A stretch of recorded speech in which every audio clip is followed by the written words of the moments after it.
Good evening students, welcome to SRS IAS and law academy. आज की जो हमारी करंट अफेयर की क्लास होगी वो इन्वायरमेंट से रिलेटेड होगी और आज का जो हमारा टॉपिक है वो है Kunming Montreal global biodiversity framework. ये फ्रेमवर्क जो है ये रिसेंटली अभी न्यूज़ में है क्योंकि अभी रिसेंटली जो COP15 जो हुई थी उसमें जो है इस फ्रेमवर्क को जो है वो अडॉप्ट किया गया है। तो फ्रेमवर्क का नाम है Kunming Montreal global biodiversity framework. इसको अडॉप्ट किया गया है रिसेंटली। कहाँ पे? UN कन्वेंशन ऑन बायोडाइवर्सिटी की जो 15th कॉन्फ्रेंस ऑफ पार्टी हुई थी वहाँ पे। GBF global biodiversity framework it includes 4 goals and 23 targets. इसके 4 गोल्स हैं और 23 टारगेट जो हैं ये दिए गए हैं, इसमें इंक्लूड किए गए हैं जिनको अचीव करना है बाय 2030। 2030 तक इन गोल्स को जो है 4 गोल्स को और 23 टारगेट्स को अचीव करने की बात की गई है। The UN biodiversity conference concludes in Canada Montreal. तो ये जो इसकी बायोडाइवर्सिटी कॉन्फ्रेंस जो है ये कहाँ पे हुई थी? कनाडा के मॉन्ट्रियल जो शहर है वहाँ पे हुई थी। The first part of COP15 took place in Kunming. इसका जो पहला पार्ट जो था COP15 का वो कुनमिंग में हुआ था, जो कि कहाँ पे है? चाइना में। And reinforced a commitment to address the biodiversity crisis, and the Kunming Declaration was adopted over by 100 countries। तो ये कुनमिंग डेक्लेरेशन जो है 100 कंट्रीज के द्वारा ऑलरेडी अडॉप्ट कर ली जा चुकी है। तो देखते हैं इसमें जो है टारगेट जो है, की टारगेट जो है वो क्या क्या रखे गए हैं। सबसे पहला है आपका 30x30 डील। तो 30x30 डील में क्या है आपका? Restore 30% of degraded ecosystem. जो इकोसिस्टम डिग्रेड हो चुका है उसको रिस्टोर करना है, लैंड इकोसिस्टम भी और सी इकोसिस्टम भी बाय 2030। तो पहला टारगेट है ये आपका। सेकंड है कंजर्व एंड मैनेज 30% एरिया। कौन कौन सा एरिया जो है 30% एरिया उसको कंजर्व करना और मैनेज करना है। कौन कौन सा एरिया आपका? Terrestrial area, inland water, coastal and marine area. ठीक है, तो इसका जो है कंजर्व करना है इस एरिया को और मैनेज करना है बाय 2030। उसके अलावा stop the extension of non species bye, कि जो नॉन स्पीसीज जो है उनकी एक्सटिंक्ट जो है वो धीरे धीरे होती जा रही है, उनकी एक्सटिंक्शन को रोकना है। And by 2050 reduce 10-fold extinction risk. जो एक्सटिंक्शन रिस्क जो है उसको 2050 तक उसको 10 गुना जो है वो हमने कम कर देना है। And rate of all species, कि जो उनका एक्सटिंक्शन रेट जो है उसको भी जो 10 गुना जो है वो हमने डिक्रीज कर देना है, सभी स्पीसीज का, जो नोन है और अननोन है उन स्पीसीज का भी। उसके अलावा reduce risk from pesticides by at least 50% by 2030। 50% जो रिस्क जो है पेस्टिसाइड की वजह से जो रिस्क जो कॉज होता है उसको भी रिड्यूस कर देना है बाय 50%। कब तक?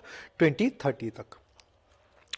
Reduce nutrient lost to the environment by at least 50% by 2030। कि जो न्यूट्रिएंट लॉस्ट हो जाते हैं इन्वायरमेंट में उनको भी कम करना है हमें। कितना? 50% से कम करना है। कब तक? 2030 तक। उसके अलावा reduce pollution risk and negative impacts of pollution. तो जो पॉल्यूशन रिस्क जो है या नेगेटिव इंपैक्ट जो पड़ता है पॉल्यूशन का उसको भी रिड्यूस करना है from all sources by 2030 to the levels that are not harmful to biodiversity. कितने लेवल तक रिड्यूस करना है ताकि वो जो बायोडाइवर्सिटी के लिए वो हार्मफुल ना हो।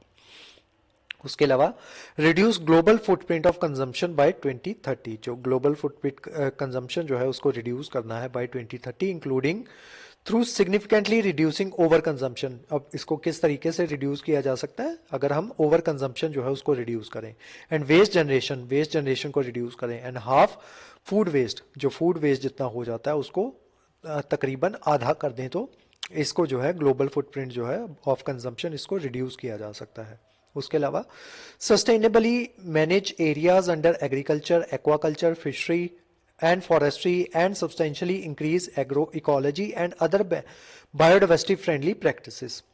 हमें क्या करना है कि जो एग्रीकल्चर हो गया आपका, एक्वाकल्चर हो गया, उसके अंदर जो एरिया जो आता है उसको सस्टेनेबली जो है वो मैनेज करना है और एग्रो इकोलॉजी जो है उसको इंक्रीज करना है।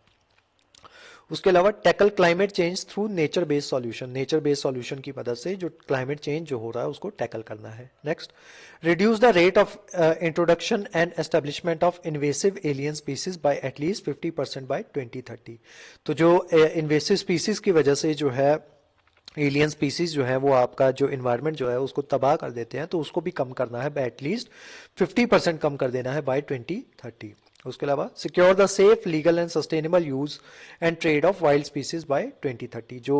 जो वाइल्ड स्पीसीज जो है उनका जो ट्रेड हो रहा है उसको भी हमें सिक्योर करना है, सेव करना है, लीगलाइज करना है उसको बाय 2030। उसके अलावा green up the urban spaces, जो अर्बन स्पेसेस जो है वहाँ पे जो है उनको ग्रीन अप करना है। ग्रीन अप कैसे किया जा सकता है? जो आपकी जो ग्रीन बिल्डिंग्स जो है उनकी मदद से उसको ग्रीन किया जा सकता है, या जो आपका टेरेस गार्डनिंग जो है उनकी मदद से ये सारी चीजें जो है वो की जा सकती हैं। अब देखते हैं COP15 जो है उसकी मेजर आउटकम्स जो है वो क्या क्या आई है। सबसे पहले इसकी मेजर आउटकम में आता है मनी फॉर नेचर।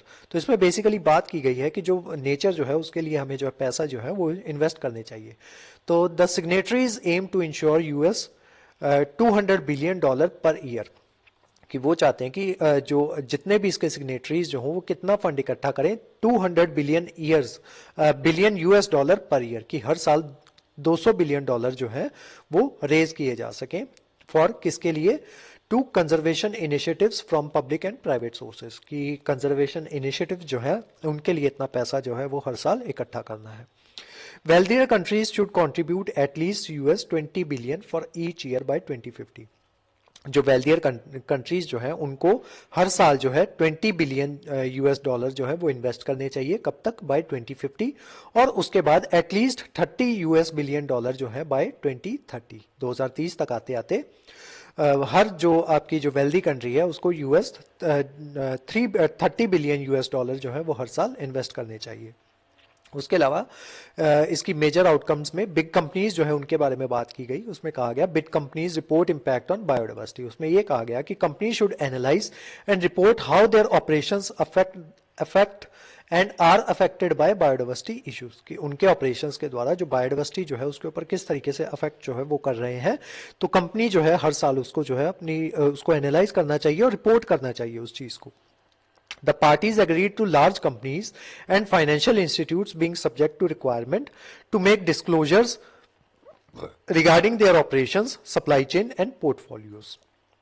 उसके अलावा हार्मफुल सब्सिडीज जो है उसके बारे में बात की गई। The countries committed to identify subsidies that are depleting biodiversity by 2025, कि 2025 तक जो है सभी कंट्रीज जो है उनको आइडेंटिफाई करना है कि जो वो सब्सिडीज दे रहे हैं क्या वो जो है जो बायोडाइवर्सिटी जो है उसको डिप्लीट तो नहीं कर रही। अगर वो कर रही है तो हमें वो सब्सिडीज जो है वो धीरे धीरे फेज आउट करनी है और उनको एलिमिनेट जो है वो कर देना है। They agreed to slash those incentives by at least $500 billion a year by 2030 and increase the incentives that are positive for conservation, कि ऐसे इनिशिएटिव्स जो हमारा जो ये जो है पॉजिटिव हो हमारी कंजर्वेशन के लिए उनको लाना चाहिए, लेकिन जो दूसरे इनिशिएटिव्स जो है जो हमारी बायोडाइवर्सिटी को बर्बाद कर रहे हैं उनको स्लैश डाउन कर देना चाहिए। उसके अलावा मॉनिटरिंग एंड रिपोर्ट प्रोग्रेस उसके बारे में बात की गई।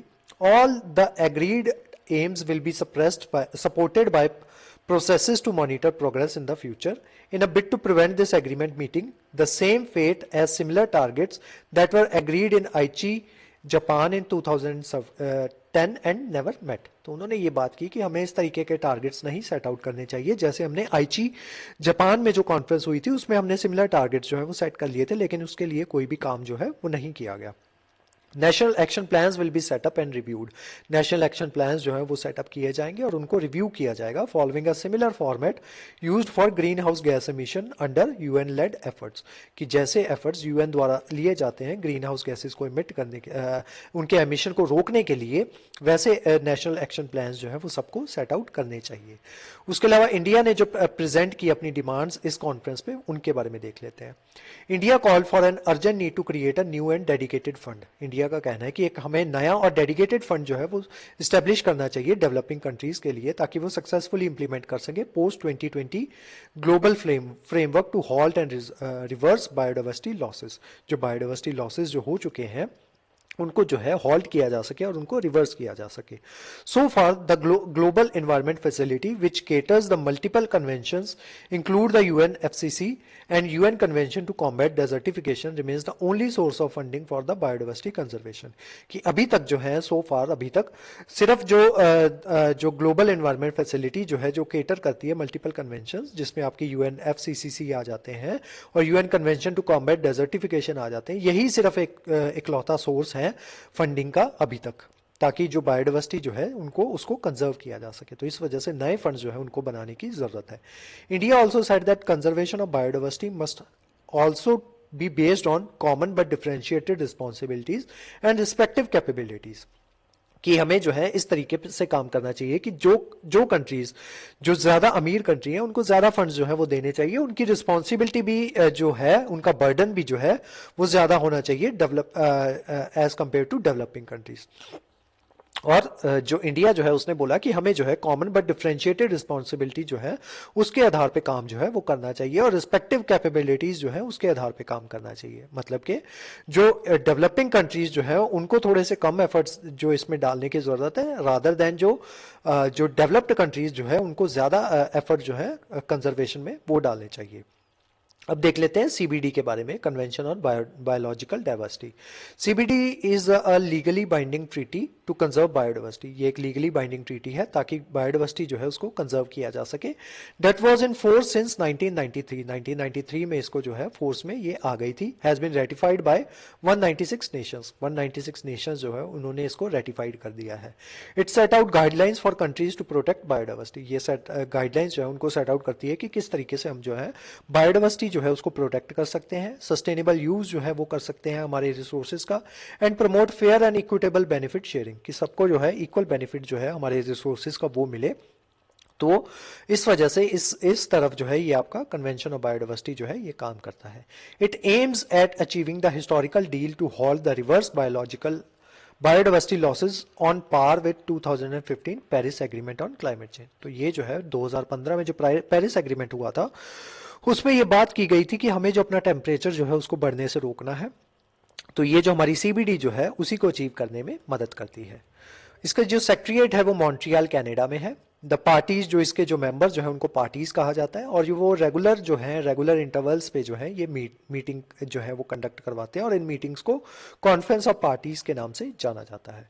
इन 2000 a supplementary agreement to conventions known as the Cartagena Protocol on Biosafety was adopted। जो कार्टिजिना प्रोटोकॉल जो है वो भी इसी का पार्ट है सीबीडी का, convention on biological diversity. It came into force on 11 सितंबर 2003। ये जो आपको कार्टिजिना प्रोटोकॉल जो है ऑन बायोसेफ्टी ये कब फोर्स में आया था? 11 सितंबर 2003 को।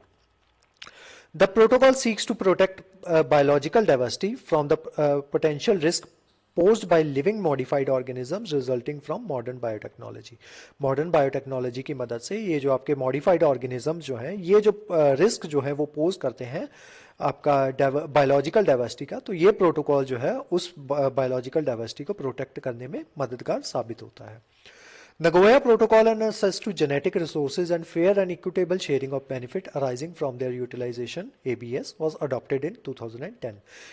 इसी के तहत एक नगोया प्रोटोकॉल जो है वो भी आता है। वो किस चीज़ की बात करता है कि इक्विटेबल शेयरिंग ऑफ बेनिफिट्स की बात करता है, और इसको अडॉप्ट किया गया था 2010 में in Nagoya Japan in at COP 10। It came into force into on 12 October 2014। 2014 में ये फोर्स में आ गया। It not only applies to genetic resources that are covered by CBD and to the benefits arising from the utilization but also covers the traditional knowledge.